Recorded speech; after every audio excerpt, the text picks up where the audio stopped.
This video is brought to you by my patrons, especially today's lucky patron, May the Rabbit. May the Rabbit what? We'll never know. If you want to support this channel while getting cool stuff for yourself, go to patreon.com/exclamation point to find out how. Now on to this. Because I haven't made a video in over 3 weeks now, I forget most of everything that I've ever said on this channel, but I do remember that there was some point in some video somewhere where I mentioned Log Horizon not having a second season, and everyone dogpiled me like I had just denied the existence of the moon. I thought this was a pretty common joke, like haha, what live-action Avatar film, but what I didn't consider was that people apparently like the second season of Log Horizon, which was my lowest rated anime on Mal until the release of Alice in Deadly School this season. They insisted that it be acknowledged because it was a continuation of the story, and as such you cannot like Log Horizon if you don't like Log Horizon 2, The Search for More Log Horizon, and frankly, I'm not sure how I feel about that. Like, as a viewer of anime, I don't care, I'll watch and acknowledge whatever I want, but as a professional anime man, the validity of bad second seasons has been on my mind a lot during winter 2021 for no particular reason, so I decided to channel our collective disappointment into a video about the awful second season of an anime that we all adore so well, Love, Chunibyo, and Other Delusions. Love, Chunibyo, and Other Delusions is a big show. It asks important questions about growing up and the inherent value of recognizing objective reality when it comes at the expense of one's own happiness. I loved it. I gave it a 7 out of 10, but I loved it. And at the end of the last episode, my mind was buzzing about how to make a video about Dekumori and how tragic of a character she actually is, despite being an obnoxious little mud goblin. Then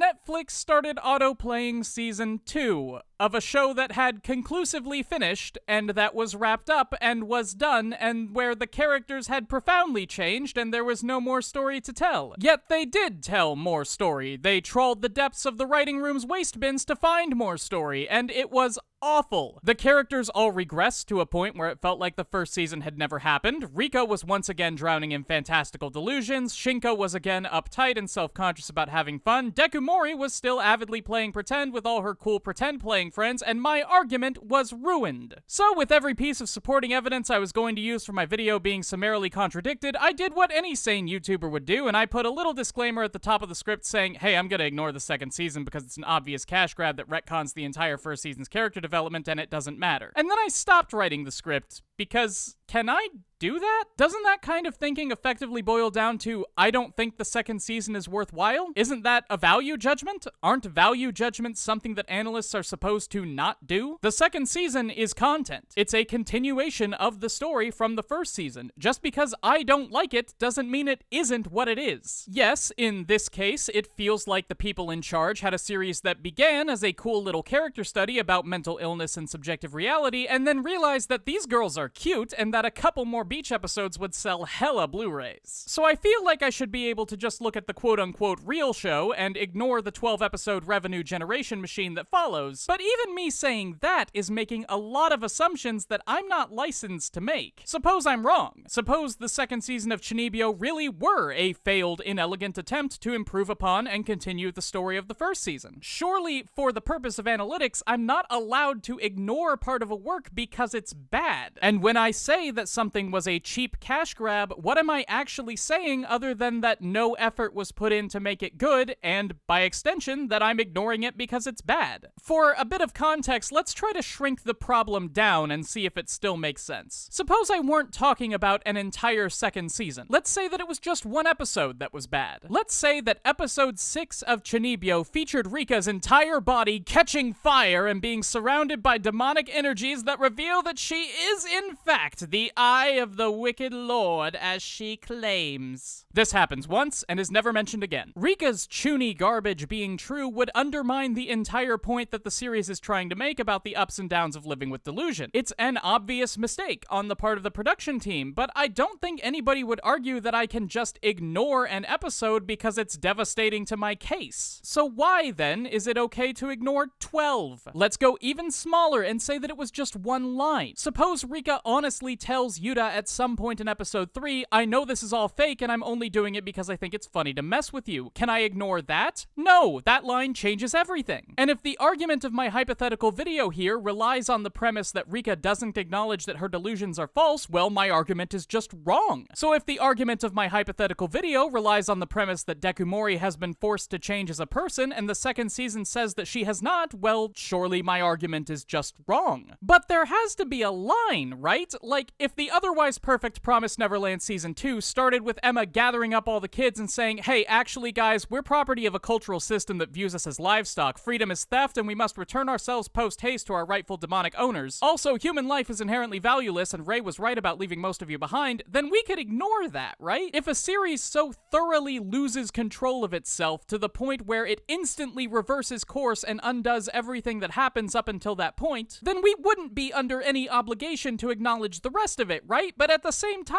I don't see why not. We aren't allowed to ignore a second season just because it cuts out 2/3 of the hype manga content that the anime-verse has been waiting to see animated for almost 2 years now and rushes through like 150 chapters of content at a pace that would overtake a well-oiled The Flash. Why would we be able to ignore a thematic shutdown or a moral reversal? If it happens in the work, then that's the work, baby. If Suzanne Collins got bought out by the CCP and reworked Mockingjay to be a love letter to authoritarian regimes, I mean, go cry about it? As much as I want to say that obviously wouldn't count, if you ask me why not, I'm gonna come up blank. But okay, let's look at it from another angle. 3 of the teams listed as producers on the first season of Chunibyo are absent from the second. I don't know who these people are, and I don't know what they did, and since this is mostly hypothetical, I'm not gonna go through the effort of looking it up, but the fact is that Chunibyo Season 1 was made by a different group of people than Chunibyo Season 2. Some of the influences that were present in the first season are absent in the second. Can I ignore it now? Well, can you ignore the last 3 Wheel of Time books because Robert Jordan didn't write them? Can you ignore the last season of Game of Thrones because it's not based on George R.R. Martin's work? I don't know, but I'm leaning toward no for a few reasons. First, what's stopping you from saying that you will only acknowledge the last 3 Wheel of Time books? Why is Jordan's canon more valuable than Sanderson's? It's not. Second, the author is dead. Been dead for years now. If authorial intent isn't important for literary analysis, then why can one invoke a change in authorship as a reason for decanonizing part of a work? And that's not even considering that the second season of Chunibyo is based on a light novel by the same author as the first, released very shortly thereafter. I have argued repeatedly over the years that when analyzing a work, all we have is the work. No authorial biography, no cultural context, no public perception, because when you start getting into extra textual information, you are analyzing something other than the text, which is good, which is valuable, which is not literary analysis. So changing authors or studios or producers or what have you shouldn't have any bearing on an analysis of the work. But by that same token, who's the author to tell me what I can and cannot take meaning from? If I want to ignore episode 8 of Ouran High School Host Club and pretend that it's a perfect 10 out of 10 show, why shouldn't I? You can't tell me not to, Bisco Hattori. You're dead! If an author or a content creator doesn't have the authority to tell me what parts of their work aren't required for analysis, why do they have the authority to tell me which bits are? If my personal experience with Gurren Lagann is improved by replacing everything after episode 7 with homoerotic fanfiction, who's gonna stop me? I'm mad with power! There is no 12th season of One Piece. There is no first season of The Promised Neverland. You only have to watch even-numbered episodes of ReZero, and Evangelion isn't real. My profession is a farce. So I don't know. I'm gonna make the Chunibyo video anyway, because if I don't, I'm gonna spend another 3 months staring at the ceiling as I let little bits of anime jumble around in my brain until they coalesce into something that kinda looks like a script, but I don't know. If I were just a dude keeping my thoughts about Chunibyo to myself, that would be one thing, but I'm not just a dude, and I rarely keep my thoughts to myself, and it feels really incorrect to ignore half of a series plus OVAs just because everyone agrees that they're bad. This is one of those rare videos where I legitimately do not have any clue whether I'm right or not, mostly screaming into the void here, so if you want to share your opinions about this in the comments, I would really appreciate the discussion. Also, why is Ishiki black now?